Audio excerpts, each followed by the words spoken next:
Il World Wide Web è un luogo vasto e misterioso. Ospita tutti i tipi di misteri che potremmo non risolvere mai. Alcuni di loro sono solo curiosi e strani, mentre altri sono decisamente inquietanti. Mistero dal Web è la serie che ti parla di tutto questo. Buona visione!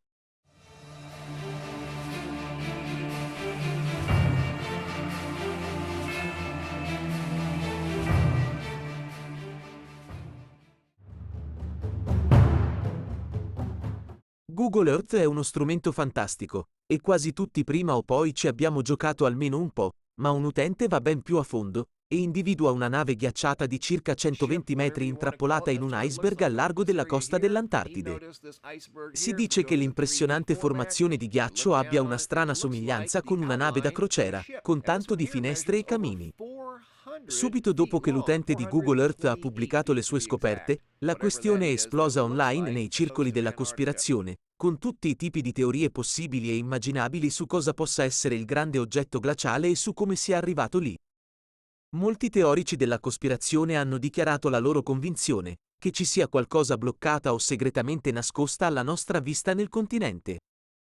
Alcuni hanno suggerito teorie che vanno dall'essere un bunker nascosto degli anni 40 a un oggetto di una civiltà scomparsa da tempo.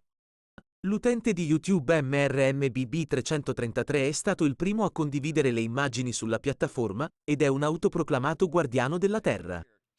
Inoltre ha probabilmente utilizzato Google Earth per l'intero decennio passato, osservando il globo e le sue reazioni alle condizioni meteorologiche e spaziali.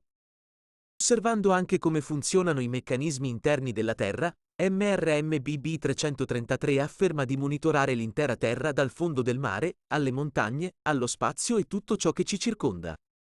Il video in questione rivela un enorme blocco di ghiaccio su uno sfondo bianco come la neve, usando la vista di base, ma quando passa ad una 3D il blocco di ghiaccio si trasforma ed è visibile la forma di una nave. A parecchi sembra una forma casuale, ma ad altrettanti sembra che sia artificiale e costruito con uno scopo. Il video ha scatenato una pesante discussione nella sezione dei commenti. Qualcuno ha affermato che è probabile che sia qualcosa che è rimasto dalle esplorazioni artiche, un altro ha sostenuto che deve essere una sorta di veicolo nascosto sotto il ghiaccio e nascosto alla vista comune come un bunker per l'elite in caso di catastrofe globale, mentre un altro utente crede che le navi siano costruite sottoterra per salvare l'1% ricco della popolazione come nel film 2012. Molti spettatori del video si sono arrabbiati al pensiero che i potenti avessero un piano di salvataggio per loro mentre un disastro dovesse eliminare la maggior parte della popolazione comune. La teoria più comune però era quella dovrebbero essere fatte più indagini sul continente in quanto potrebbe esserci nascosta una civiltà mai conosciuta prima e che è necessario prestare molta più attenzione a questo continente che non è sempre stato congelato. La verità è che non possiamo sapere nulla con certezza fino a quando non verranno condotte ulteriori ricerche o indagini. Gli archeologi recentemente hanno portato alla luce qualcosa di esaltante. La grotta perduta del dio giaguaro dei Maya, piena di tesori e indisturbata per probabilmente 1000 anni. La grotta del dio giaguaro è stata originariamente scoperta dai contadini nel 1966. I contadini hanno allertato le autorità, che invece di esplorare la grotta, ha ordinato ai contadini di sigillarla, e così è rimasta fino a poco tempo fa.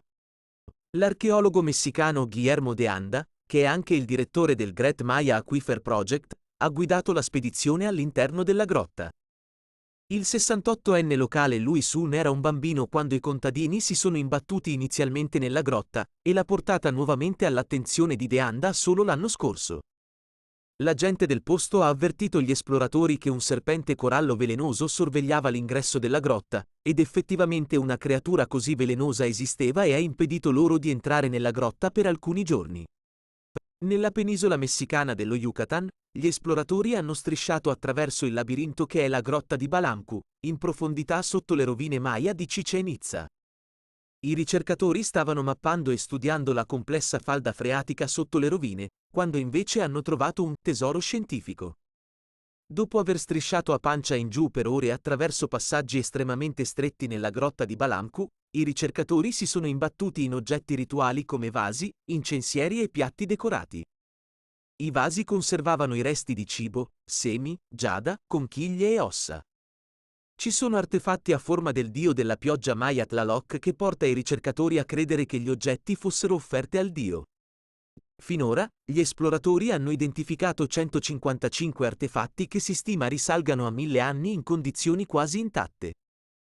Una teoria per il sacro tesoro sotterraneo era che una grande siccità tra il 700 e il 1000 d.C. avesse costretto i Maya a celebrare cerimonie sacre sottoterra.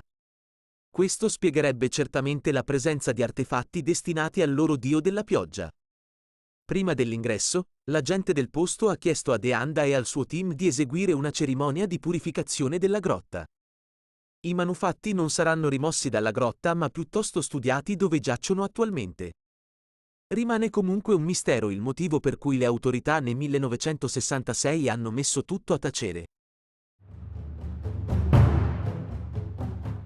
D.B. Cooper è il nome dato all'uomo sconosciuto che il 24 novembre 1971 rapinò un aereo della Northwest Orient Airlines in volo da Portland a Seattle. Durante il volo, Cooper minacciò di far esplodere una bomba se non gli venivano consegnati $200.000 in contanti e un paracadute. Le sue richieste furono accolte e Cooper saltò dall'aereo con il denaro e il paracadute mentre l'aereo volava a circa 10.000 metri di altezza. Nonostante le ricerche intense, Cooper non fu mai trovato e il caso è rimasto irrisolto fino ad oggi.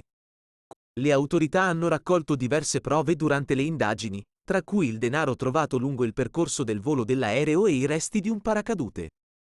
Tuttavia, non sono riusciti a trovare alcun indizio che portasse a Cooper o a una sua identità. Alcune teorie suggeriscono che Cooper sia sopravvissuto al salto e che abbia usato il denaro per fuggire e iniziare una nuova vita, mentre altre teorie sostengono che sia morto durante il salto. Prima dell'atterraggio a Portland, Cooper aveva acquistato un biglietto per il volo sotto il falso nome di Dan Cooper. Tuttavia, durante la conferenza stampa successiva, un giornalista ha erroneamente riferito il suo nome come D.B. Cooper e il soprannome è rimasto attaccato al rapinatore. Nonostante le numerose indagini e le teorie formulate, le autorità non sono mai riuscite a identificare D.B. Cooper con certezza. Nel 2017, l'FBI ha annunciato che avrebbe interrotto le indagini sul caso, affermando che non avevano ulteriori piste da seguire. Nel corso degli anni, sono state avanzate diverse teorie sulla possibile identità di D.B. Cooper. Alcune persone sostengono di essere Cooper o di conoscere la sua vera identità, ma finora nessuna di queste affermazioni è stata confermata. Nel 1981, una valigia piena di denaro rubato a Cooper è stata trovata lungo il fiume Columbia, nello stato di Washington. Il denaro, che era stato tagliato in modo da renderlo inutilizzabile, è stato utilizzato come prova per identificare il rapinatore. Tuttavia, le tracce di DNA trovate sulla valigia non hanno condotto a nessuna corrispondenza conosciuta nei database delle impronte digitali. Nel 2016, l'FBI ha pubblicato una serie di immagini in alta risoluzione del denaro trovato lungo il fiume Columbia, sperando di ottenere informazioni che potesse aiutare a risolvere il caso. Tuttavia, non sono state ottenute informazioni utili. Il caso di D.B. Cooper rimane uno dei più grandi misteri non risolti della storia americana e continua a catturare l'immaginazione di investigatori e appassionati di misteri di tutto il mondo. Se il video vi è piaciuto, mettete mi piace, iscrivetevi al canale e condividete. Alla prossima!